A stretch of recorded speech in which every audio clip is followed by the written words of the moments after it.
আসসালামু আলাইকুম। প্রিয় শিক্ষার্থীবৃন্দ, আজকে আমরা অর্থনীতি দ্বিতীয় পত্রের ৭ম অধ্যায়ের একটি গুরুত্বপূর্ণ টপিক নিয়ে আলোচনা করব। আজকে আমরা জানব কিভাবে মুদ্রাস্ফীতির হার নির্ণয় করতে হয়। মুদ্রাস্ফীতির হার নির্ণয়ের ২টি সূত্র রয়েছে। PN minus PO divide by PO into 100। এই সূত্রটিকে অন্যভাবে বলা যায় PT minus PT minus 1 divide by PT minus 1 into 100। দুটি সূত্রই একই। এখন আমাদেরকে জানতে হবে PN মানে কি, PO মানে কি, অথবা PT মানে কি, PT মাইনাস 1 মানে কি। আমরা এখানে এই বিষয়গুলোই বুঝবো না, এই জন্য আমি পাশে তোমাদের সুবিধার্থে লিখে দিয়েছি। এখানে PN বা PN বা PT মানে হচ্ছে হিসাব বছরের দাম স্তর, আর PO অথবা PT মাইনাস 1 মানে হচ্ছে ভিত্তি বছরের দাম স্তর অথবা দাম। তাহলে আমরা জানতে পারলাম PN মানে হিসাব বছর, PO মানে ভিত্তি বছর। যেটাই PN সেটাই PT, যেটাই PO সেটাই PT মাইনাস 1। আসো আমরা একটা উদাহরণ দিয়ে বোঝার চেষ্টা করি। এখানে একটি উদাহরণ লেখা আছে। উদাহরণ, 2020 সালে একটি দেশের দাম স্তর ছিল 50 টাকা, 2021 সালে 53 টাকা হয়ে যায়। উক্ত দেশের মুদ্রাস্ফীতি হার নির্ণয় করো।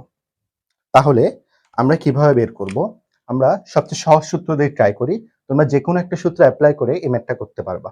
আসো আমরা প্রথম সূত্রটা অ্যাপ্লাই করি, মুদ্রাস্ফীতির হার নির্ণয়।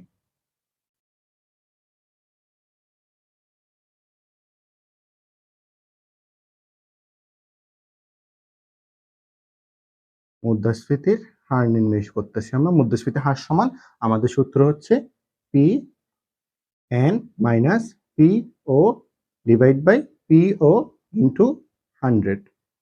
তাহলে এখানে পিএন কোনটা হবে? পিএন মানে হিসাব বছর। হিসাব বছর মানে দুইটা সালের ভিতর যে সালটি বড়। এখানে আমাদের দেখা যাচ্ছে 2020 সাল এবং 2021 সাল। তার মানে আমরা সহজেই বুঝে ফেলতেছি বড় সাল হচ্ছে 2021। অর্থাৎ 2021 সালের যেটা দাম স্তর অথবা দাম, সেটাকে আমরা পিএন বলবো। তাহলে আমরা এখানে পিএন এর জায়গায় লিখবো 53। আমরা পিএন লিখেছি, এবার আমাদেরকে লিখতে হবে পিও। পিও মানে হচ্ছে ভিত্তি বছর। ভিত্তি বছর মানে দুইটি বছরের মধ্যে যে বছরটি ছোট। তো আমরা দেখছি এখানে 2020 সালটি ছোট, 2021 এবং 2020 এর মধ্যে 2020 সাল ছোট। তার মানে 2020 সালের দাম স্তরকে আমরা বলবো পিও অথবা পিটি মাইনাস 1। তাহলে আমাদের এখানে পিও লিখতে হবে। তাহলে পিওর মান কত হবে?